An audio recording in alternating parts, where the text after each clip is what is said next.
Hello dear student and my dear friends, welcome to our YouTube channel. प्यारे बच्चों, आज हम लोग एक बहुत ही महत्वपूर्ण चैप्टर स्टार्ट करने जा रहे हैं ऐसे सभी छात्रों के लिए जो रेलवे की तैयारी कर रहे हैं, चाहे उनका एनटीपीसी का एग्ज़ाम हो सेकेंड फेज का, जो कि अभी पोस्टपोन्ड है, टर्मिनेटेड है, और रेलवे ग्रुप डी का भी एग्ज़ाम हो। तो उन सभी छात्रों के लिए आज हम लोग एक बहुत ही बेहतरीन टॉपिक को शुरू करने जा रहे हैं, जो कि है केमिस्ट्री से। और केमिस्ट्री में सबसे बेसिक जो चैप्टर है पदार्थ की अवस्थाएं, उसको आज हम लोग शुरू करने जा रहे हैं। तो प्यारे बच्चों, पदार्थ जो है आपको पता है क्या होता है। पदार्थ बहुत ही आसान भाषा में इसको समझे कि आपके आसपास की जितनी भी चीज़ें हैं, चाहे वो आपका पेन हो, चाहे वो आपका घर हो, चाहे वो पेड़ पौधा हो, वस्तु हो, जानवर हो, पशु हो, पक्षी हो, वो सभी क्या है, पदार्थ कहलाते हैं।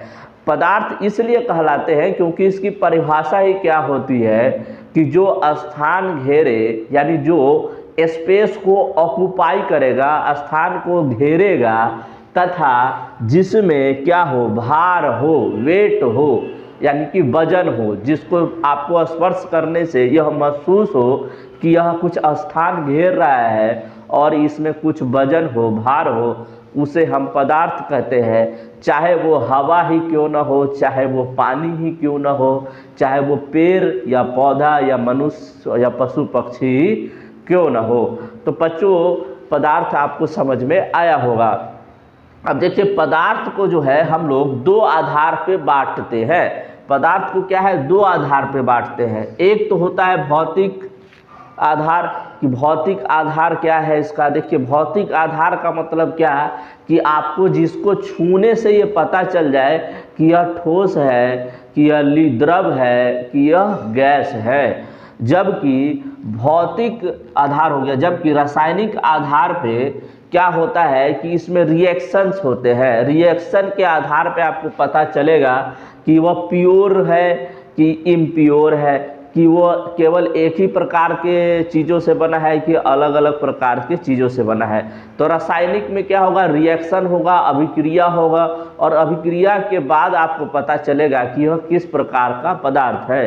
तो बच्चों, रासायनिक को हम लोग दो भाग में बांटते हैं। एक होता है शुद्ध पदार्थ और एक होता है मिश्रण। मिश्रण मतलब समझ रहे हैं, शुद्ध का मतलब भी समझ रहे हैं। शुद्ध का मतलब क्या होगा, जैसे आप मान लीजिए मैं बोलूँ ये लोहे का रॉड है, केवल इसमें लोहा ही मिला हुआ है, तो ये क्या कहलाएगा, शुद्ध पदार्थ। और जबकि हम बोल दे चीनी में पानी मिला दिए और उसको घोल दिया ऐसे ऐसे, तो वो क्या बन गया, आपका मिश्रण बन गया।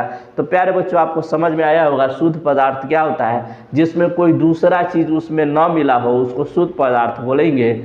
और मिश्रण क्या हो, जिसमें एक के साथ दो तीन मिल गया हो। ठीक ना, समझ रहे। जैसे तुम लोग शादी के बाद क्या हो जाओगे, मिश्रण। अभी क्या हो, अकेला हो तो शुद्ध पदार्थ हो।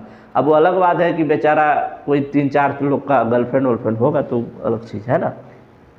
अब देखो, शुद्ध पदार्थ जो है यह क्या कितने टाइप से होता है, तो एक होता है तत्व और दूसरा होता है यौगिक। शुद्ध पदार्थ को हम लोग दो भाग में बांटते हैं। एक क्या होता है तत्व और दूसरा यौगिक। तत्व को हम लोग तीन भाग में बांटते हैं। एक होता है धातु, जिसे हम बोलते हैं मेटल। एक होता है अधातु, जिसे हम बोलते हैं नॉन मेटल। और एक होता है उपधातु, जिसे हम बोलते हैं मेटल वाइड बोलते हैं इसे।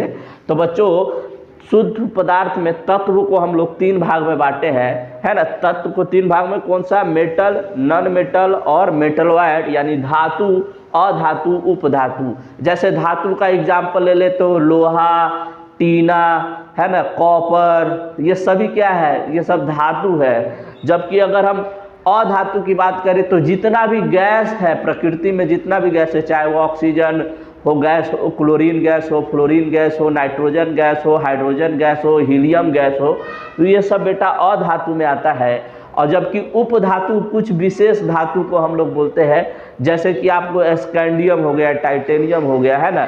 जैसे कि आप मान के चलो, जो आप पी ब्लॉक के जितने भी तत्व होते हैं, उनके नीचे वाले जो तत्व होते हैं, जिनका एटॉमिक नंबर जो है 51 से लेके 60-70 तक होता है, वो सारा चीज़ हम आपको बताएंगे। तो वो सब उपधातु में आता है।